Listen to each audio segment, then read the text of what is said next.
Bismillah ar-Rahman ar-Rahim. Wa salatu wa salam ala Rasulillah.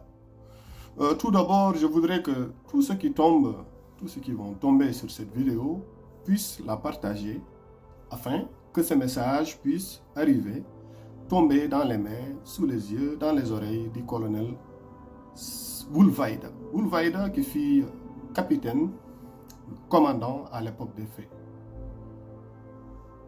Tout d'abord, M. Boulvaïda, j'ai appris très tardivement la disparition du capitaine Touérik.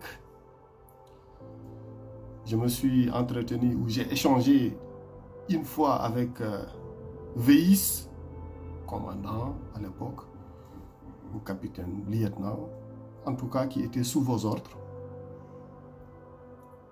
au 2e bataillon commando militaire à Bababé. Je m'appelle Yero Abdoulaye Sow. Peut-être que vous n'allez pas vous souvenir de moi, parce que je devais avoir 7, 8, 9, 10 ans, jusqu'à que le 2e bataillon commando ait quitté la commune de Bababé. J'ai suivi tout dernièrement vos sorties pour nier votre implication dans ces événements tragiques. Monsieur Boulvaïda, peut-être les faits qui se sont déroulés en 87, qui ont été dénoncés par des témoins qui sont encore vivants. Je peux ne pas me hasarder à parler de ça. Mais les choses que j'ai vécues personnellement, que j'ai vues, que mes parents, que mes ancêtres, que mes grands-parents ont vécues, en tout cas, je peux en témoigner, je peux en parler. À l'époque, votre première installation dans le département de Bababé, lorsque le 2e bataillon commando militaire, composé d'une centaine et des centaines d'hommes qui sont venus terroriser la vallée, vous êtes venus vous installer dans mon village, à 5 mètres de chez moi, dans la maison de mon grand-père, Sow Amadou Ama. Je m'appelle Yero Abdoulaye Sow. Alors, nous avons été terrorisés par vos militaires.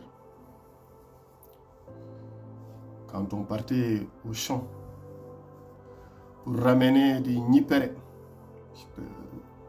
pour fagoyer des diables, je ne sais pas comment on appelle ça en français. Ce sont vos hommes qui nous arrêtaient, qui nous mettaient à plat ventre, qui nous marchaient dessus, qui nous insultaient. Je peux ne pas donner des détails sur les personnes, parce que tout simplement aujourd'hui, certains sont des imams dans les mosquées. Certains sont devenus des grands-pères. Je ne peux pas relater ici les humiliations que vos hommes ont eu à faire sur nous, qu'on a vécu personnellement. Nos grands-parents, que vous arrêtiez dans les champs, que vous tiriez les barbes, que vous dépouilliez à l'époque, que vous faisiez danser, je dis bien. Les tortures que vous effectuez dans cette même maison où vous êtes venu vous installer. Cette maison, même si tu te grattes, ça fait un écho, parce que nous connaissons la maison. Et tous ceux qui connaissent Bababé connaissent la maison. La maison est remplie d'échos ou de delay. Les musiciens vont le dire comme ça. Chaque soir, on entendait des cris.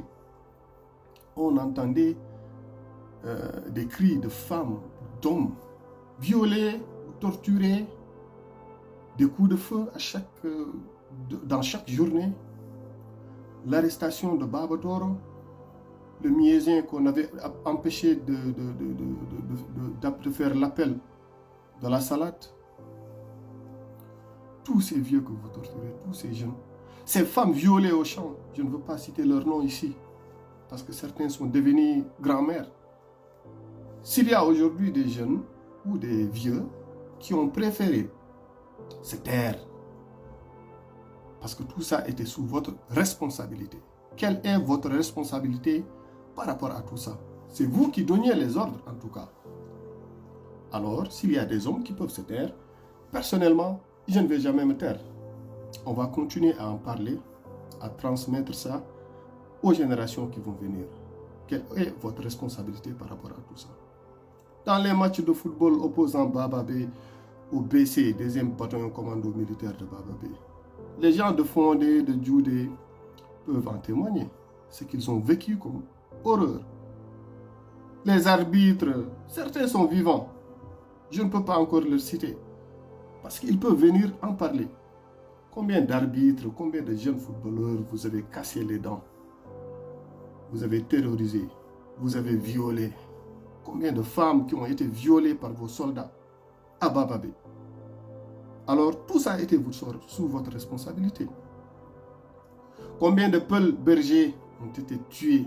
Combien de cadavres avons-nous rencontrés? Nous, très jeunes, on a joué avec des crânes, on a vu des cadavres très jeunes. Qui faisait ça? C'est le deuxième bataillon commando militaire qui était sous vos ordres. En tout cas, vous ne pouvez pas nier tout ça. En tout cas. Alors, si vous ne connaissez pas, si vous n'êtes pas le responsable, alors vous pouvez nous dire alors qui est le responsable de tout ça. Sidi ou Mohamed Ould Vaïda, nous, on te connaît. On a connu la terreur de tes hommes, très jeunes. On a grandi aujourd'hui, mais on n'a pas oublié tout ce qui s'était passé dans ce camp qui était au cœur de la ville de Bababé. Nous, on ne l'a pas oublié et nous continuerons à dénoncer. Nous continuerons à parler. Nous continuerons à dire à tous ces jeunes, vous voyez, depuis presque bientôt, ça va bientôt faire 40 ans, ces hommes ne sont jamais sortis pour en parler. Et maintenant, ils sortent pour vouloir parler. C'est parce que les langues commencent à se délier. C'est parce que les jeunes utilisent aujourd'hui les réseaux pour afficher leurs photos, pour les dénoncer, pour dire leurs responsabilités. C'est pour cela que leurs enfants, leurs familles commencent à les questionner. Alors, continuez à dénoncer ces gens qui ont massacré dans toute la vallée. Hein. Moi, je ne parle que de Bababé. Je ne parle pas de ce qui s'est passé à Woti, à Abdallah, à Fondé Djeri, Fondé Walo, Abdallah, jusqu'à Garalol, jusqu'à Kayedi. Ces hommes, ils couvraient toute la vallée. Donc, ils ont eu à massacrer des gens, à violer, à torturer. Et toutes ces tortures et massacres étaient ordonnés par le colonel Ould Vaïda, qui fait des vidéos aujourd'hui pour vouloir dire que, oui, qu'il n'avait pas de responsabilité.